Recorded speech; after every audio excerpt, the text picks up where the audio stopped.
해변에서 바다를 향해 걸어가고 있군요. 하지만 오늘은 뭔가 다른 느낌이 들어요. 물이 밝은 초록색이고 코에 달걀이 썩는 것 같은 지독한 악취가 가득합니다. 이 특이한 현상을 좀 더 가까이에서 확인해봐야 할까요? 너무 늦기 전에 지금 걸음을 멈추세요. 발견한 것의 이름은 유해적조 혹은 조류 대번식이라고 합니다. 그리고 이 해조류에 가까이 다가가는 건 아주 나쁜 생각이에요. 이 해조류에는 위험한 유독가스를 내뿜을 수 있는 것이 들어있습니다. 이 유해적조 때문에 아주 유명했던 관광지가 썰렁해지고 위험해지게 되었죠. 여러분은 바다나 호수 해변에서 청록색 거품이 수면 위나 바로 물 아래에 떠 있는 것을 본 적이 있을 거예요. 또는 밝은 녹색 물감 같기도 하죠. 적조라고 불리는 플랑크톤의 무리는 물을 갈색으로 또는 빨간색으로 물들일 수 있습니다. 어쨌든 이런 걸 보게 되면 최대한 멀리 떨어지시고 호기심은 그냥 무시한 채 모험을 할 생각은 하지 마세요. 녹조가 분해될 때 독성 황화수소 가스 덩어리가 지각 아래에 갇히게 되는데 자기도 모르게 이 덩어리를 밟게 되면 가스가 터져나오게 되고 실수로 그 가스를 들이마실 수 있습니다. 결과는 비극적일 거라고 말해도 충분하겠죠. 어떤 해변에서는 불도저가 이 해조류를 덤프트럭에 실어 특수센터로 옮기기도 합니다. 거기서 사람들이 해조류를 말려 없애버리죠. 하지만 때때로 이 센터는 일시적으로 문을 닫아야 합니다. 모래와 진흙이 섞인 해조류는 주변 사람들이 밤에 잠을 이루지 못하게 할 정도로 지독한 악취를 풍기거든요. 이 유해 녹조에는 시아노박테리아, 디노플라겔레이트, 디아톰, 3가지 위험한 박테리아가 모일 수 있습니다. 이들 모두 햇빛을 이용하여 자신들의 먹이를 만드는 작은 미생물로 이루어져 있죠. 시아노박테리아는 청록색 녹조를 발생시키며 신경조직을 파괴하는 위험한 독소를 생산합니다.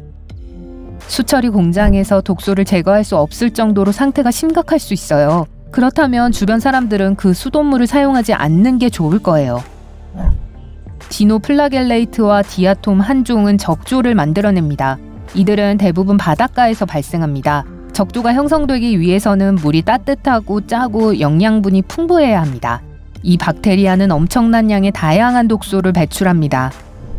텍사스에서 적조는 10년에 한 번씩 일어났는데요. 요즘은 3년마다 일어난다고 합니다.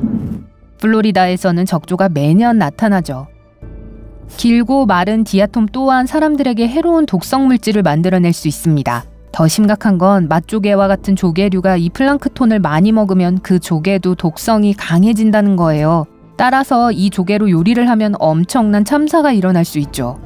따라서 이런 이유로 해양 수역은 감시되고 있습니다. 만약 독소 수치가 너무 높아지면 해변에서의 조개 수확은 금지됩니다. 유해 녹조는 며칠에서 두어 달 정도 지속될 수 있으며 이 박테리아들은 물에서 산소를 제거하여 해양 생물을 사라지게 합니다. 하지만 번식의 끝에서 미생물이 녹조를 분해하기 시작하면 상황은 더 나빠집니다. 그 과정에서 훨씬 더 많은 산소가 소비되거든요. 어떤 물고기도 이 상황에서는 살아남을 수는 없습니다. 결국 산소와 식물, 동물 등이 전혀 존재하지 않는 넓은 공간을 만들어내게 되죠. 유해 녹조는 물의 영양분이 지나친 지역에서 나타납니다. 그리고 이러한 영양소들은 대개 농업과 다른 산업에서 오는 경우가 많습니다. 게다가 겨울 계절풍은 점점 따뜻해지고 더 많은 습기를 가져오죠. 따라서 해조류가 거대하게 뭉칠 수 있게 됩니다. 어떤 조류는 너무 거대해져서 우주에서도 두꺼운 녹색 소용돌이가 보일 정도예요. 하지만 모든 녹조가 해로운 건 아닙니다. 어떤 조류는 물의 맛을 끔찍하게 만들거나 색을 바꾸고 역겨운 냄새를 풍깁니다. 불행히도 우리는 유독성 조류와 완전히 무해한 조류들을 겉모습으로만 구별할 수는 없어요. 터무니없이 무해하게 보이는 유기체에는 해조류만 있는 게 아닙니다. 여러분이 절대 만지면 안 되는 다른 해양 생물들을 소개해드릴게요. 호주에서 발견된 이루칸지 해파리는 작고 무해해 보입니다. 하지만 외모에 속지 마세요. 이 해파리는 인간의 엄지손가락만한 크기지만 아주 치명적입니다. 11월부터 5월까지 계속되는 해파리 출몰 시기에는 많은 해변이 이 작은 생물들 때문에 폐쇄됩니다. 이 해파리가 특별히 위험한 이유는 작은 크기 때문인데요. 수영하는 동안 해파리가 있는지 알아차리지 못하기 때문이죠. 아이쿠. 파란 고리문어는 무해해 보일 뿐만 아니라 숨막힐 정도로 아름답습니다. 하지만 그 모습에 속아 넘어가지 마세요. 비교적 작은 2cm 정도의 생물을 방해하고 싶지 않을 겁니다. 왜냐면 단 몇 분 안에 성인 26명을 쓰러뜨릴 수 있는 충분한 독을 가지고 있거든요. 일단 이 문어가 위협을 느끼면 어떤 일이 생길지 짐작이 가능하실 거예요. 하지만 이 문어는 혼자 있을 때 아주 순합니다. 상자 해파리는 정사각형의 체형 때문에 이런 이름이 붙었습니다. 인도양과 태평양에 살고 있는데 네모난 몸과 길게 매달린 촉수를 가진 생명체를 보신다면 멀리 떨어지세요. 그리고 비록 촉수 해파리에 몸통 없이 촉수 하나만 있다고 해도 가까이 다가가거나 만지지 마세요. 상자 해파리는 3m까지 자랄 수 있고 각각의 촉수에는 독을 주입하기 위한 약 50개의 미세한 작살이 달려 있습니다. 다른 해파리와는 달리 상자 해파리는 사냥꾼입니다. 우리의 팔, 다리나 몸에 가느다란 촉수를 감싸 우리를 꽁꽁 싸맬 수 있죠. 이 독이 얼마나 위험한지 확인하는 건 즐거운 경험은 아닐 거예요. 악마 불가사리는 몸 전체에 독성 가시가 가득하기 때문에 이런 이름이 붙었습니다. 이 불가사리는 세계에서 두 번째로 큰 불가사리며 지름이 51cm까지 자랄 수 있습니다. 이들은 산호를 먹고 사는데요. 엄청난 대식가죠.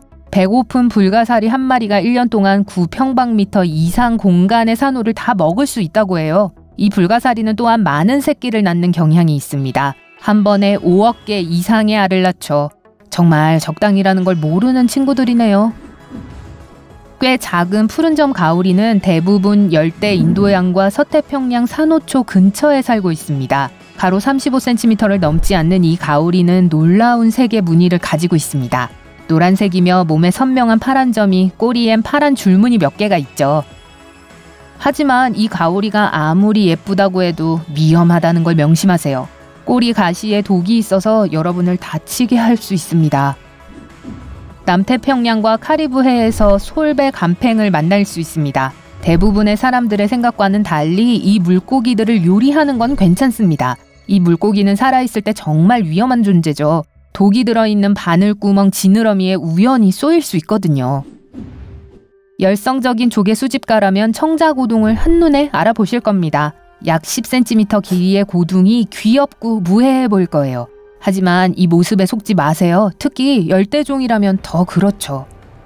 예쁜 껍데기를 발견해 집어 들었다고 상상해보세요. 겁이 없으시군요. 다이빙 장갑이 완벽하게 손을 보호해주고 있으니까요. 하지만 청자고둥의 입에는 바늘 같은 작은 돌기가 있습니다. 그리고 이 돌기는 치명적인 신경 독소로 가득 차 있고요. 이 돌기는 잠수복의 원단을 쉽게 통과할 수 있습니다. 하지만 더 최악인 사실은 이 독에 진통제가 들어있어서 여러분은 청자고둥에 여러분이 쏘인 줄도 모를 거라는 거죠. 꽃성게는 지구상 가장 위험한 성게로 기네스북에 올랐습니다. 이 성게는 인도양과 서태평양에 삽니다.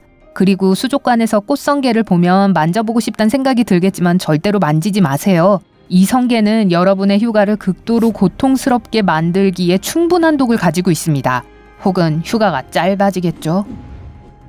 세계에서 가장 독이 많은 물고기인 리피 스톤피쉬는 위장술을 할 줄 압니다. 세상에, 주변에 잘 숨어 있어서 주의를 기울이더라도 눈에 띄지 않을 수 있습니다. 따라서 이 물고기를 밟을 일은 아주 흔하죠. 예를 들어 여러분이 실수로 물고기를 밟아서 이 물고기가 위협을 느끼면 등을 따라 독이 있는 가시를 세우게 됩니다. 압력이 강할수록 이 물고기는 더 많은 독을 뿜어냅니다. 심지어 물에서 나와 있을 때도 아주 위험한 물고기예요. 인도네시아 둥갈치는 독성이 없고 날카로운 이빨도 없으며 가능한 사람들에게서 멀리 떨어져 있을 겁니다. 위험한 건 이 물고기 체형입니다. 이 물고기의 영어 이름을 직역하면 바늘 물고기거든요. 둥갈치는 수면 가까이에서 헤엄칩니다. 위험할 경우 이 물고기는 물 밖으로 몸을 발사하는데 속도가 60km에 달할 수 있습니다. 이 물고기의 길고 날카로운 턱은 날아다니는 창이 될 수 있습니다. 줄무늬 쥐치는 꼬리 밑부분 근처에서 날카로운 가시가 자랍니다. 그래서 영어로 외과의사 물고기라고 하는 거죠. 이 물고기는 위협을 느낄 때 꼬리를 움직이며 메스 모양의 가시를 드러냅니다. 서둘러 자리를 옮기지 않으면 몇 군데에 흉측한 상처가 날 수 있습니다.